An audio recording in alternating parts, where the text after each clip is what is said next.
সমস্ত আমার উম্মতদেরকে জানায় দিতে চাই, আমি নবী বড় এতিম।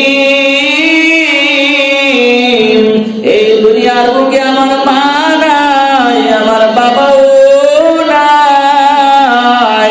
এজন্য মায়ের কথা আমি নবী এতবার বললাম। ও যুবক ভাই, কলিজার টুকরা যুবক, মায়ার নবী মায়ের কথার জন্যই বললেন।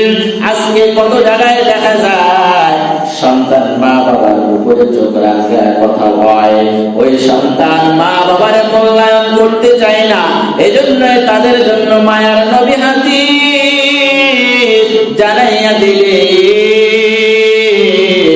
মায় যখন সন্তানকে পেটের ভিতরে ধারণ করার পর, মা এবং বাবা খানা খাওয়ার জন্য বসার পর কিছুক্ষণ পর মায়ের খানা না খাইয়া প্লেটটা রাখিয়া উঠিয়া চলে গেছে। যাওয়ার পর মায় বিছানায় যায় ফুপায়া ফুপায়া কান্দে। স্বামী জিজ্ঞাসা করে, ও প্রাণের স্ত্রী আমার, কেন তুমি খাবারটা খাইতে পারলা না? ও স্ত্রী আমার, খাবার না খাইয়া কেন তুমি চলে আসছো? বলে, স্বামী আমার, যখন প্লেটটা নিয়ে বসছি, আমার গর্ভের সন্তান আমারে বড় বুকের ভিতরে পেটের ভিতরে লাথি দিয়াছে, আমি এজন্য খাবারটা খাইতে পারি না। এই ব্যথার জ্বালা যন্ত্রণা কাউরে বলতে পারি না, এজন্য আমি চলে আসছি। তখন যুবক রে, তোমার আমার বাবা তখন মায়ের সান্ত্বনা দিছে, ও প্রাণের স্ত্রী রে, একটু ধৈর্য ধারণ করো।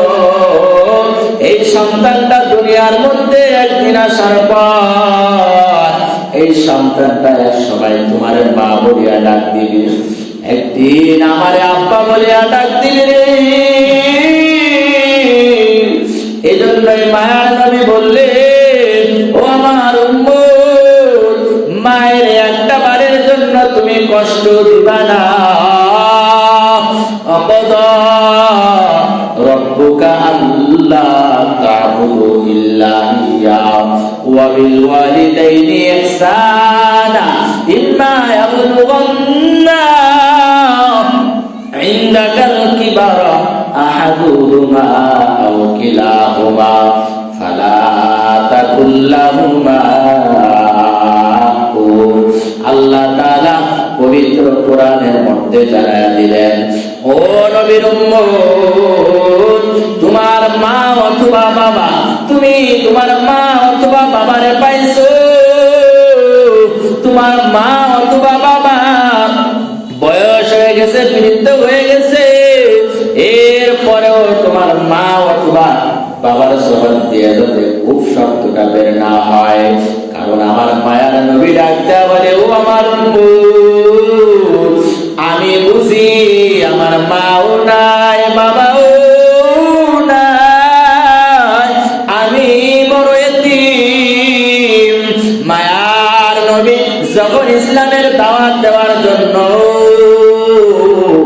আবু তালেবের কাছে যখন থাকতেন, কাফের মুশরিক ইহুদির আসার পর আবু তালেবেরকে বলতেছে, আবু তালেব, তোমার ভাতিজা আমাদের ধর্মের বিরুদ্ধে কথা কয়, তোমার ভাতিজার কাছে তুমি জিজ্ঞাসা করো। মায়ার নবীরে বলে, ও মুহাম্মদ ভাতিজা, কেন তুমি আমাদের ধর্মের বিরুদ্ধে কথা কও? মায়ার নবী ফুপায়া ফুপায়া কান্দে, দুইটা চোখ ফালায়া কান্দে। আর আবু তালেব ডাকতে বলে, ভাতিজা কেন তুমি কান্দেছো? মায়ার নবী ডাকতে বলেন, চাচাতি, আল্লাহ দুনিয়াতে আমারে কেন পাঠাইছে আপনি জানেন না। সত্যের কথা, হকের কথা প্রত্যেকটা মানুষকে জানানোর জন্য আল্লাহ আমারে পাঠাইছে। তখন বলে, ও ভাতিজা, চোখের পানি ফালাইবা না, চোখের পানি আমি সইতে পারি না, কারণ এই দুনিয়াতে আসার পর তুমি তোমার বাবার চেহারাটাও দেখতে পারো না। তুমি তোমার বাবার কবরটা দেখার পরে বাড়ি পর্যন্ত আসতে পারে না। তোমার পথিমধ্যে তোমার মা ইন্তেকাল করে চলে গিয়েছে। মুহাম্মদ কাফের মুশরিকরা তোমার ব্যথা না বুঝলেও আমি চাচা তোমার দুঃখ বুঝি রে বাতিজা। যাও যাও, আমি তোমারে হুকুম দিয়ে দিলাম, আজকে থেকে তুমি কোরআনের কথা বলবা, আল্লাহ পাকের কথা বলবা, কেউ তোমার এই বাধা দিতে পারবে না। এজন্য সেই মায়ার নবী ডাক দেয়া বললেন, ও উম্মতের দল, আমাকে আল্লাহ তাআলা হাদিসে কুদসির ভিতরে জানা দেয়, আল জান্নাতু তাহাতা আকদাবিল উম্মাহাত। মায়ার নবী ডাক দিয়া বললেন, ও সন্তানের দল, তোমার মা যদি দুনিয়ার মধ্যে বেঁচে থাকে, ওই মায়ের সেবা যত্ন করিয়া জান্নাত কামাই করে দাও। যদি তুমি তোমার মাকে খুশি করাইতে পারো, আমার আল্লাহ বড় খুশি। আমার আল্লাহ বড় খুশি হইলে তোমার জন্য জান্নাত ফ্রি করে দিবেন আল্লাহ। এজন্যই আল্লাহর নবী বলে, আল জান্নাতু তাহতা আকদামিল উম্মাহাত। ও আমার উম্মতের দল, তোমাদের জন্য জান্নাতটা কামাই করা বড় সহজ। মায়ের মনে কোনোদিন কষ্ট দিস না রে যুবক, মা বাবার মনে কষ্ট দিস না। ওই মা যদি খুশি হয় আল্লাহ খুশি, আর বাবারে যদি খুশি করতে চাও, মা বাবার পাত্র সন্তান হয়ে যাও। মা বাবা তোমার কাছে কি চায়? মা বাবার পাত্র সন্তান হয়ে যাও।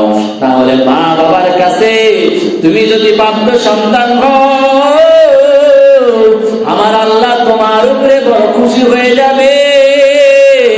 আমার আল্লাহ তোমার যদি খুশি, যদি তুমি আল্লাহরে খুশি করাইতে পারো, মায়ের দোয়ার বরকতে কত বড় বড় আল্লাহর ওলিরা পর্যন্ত হয়ে গেছেন। সুবহানাল্লাহ।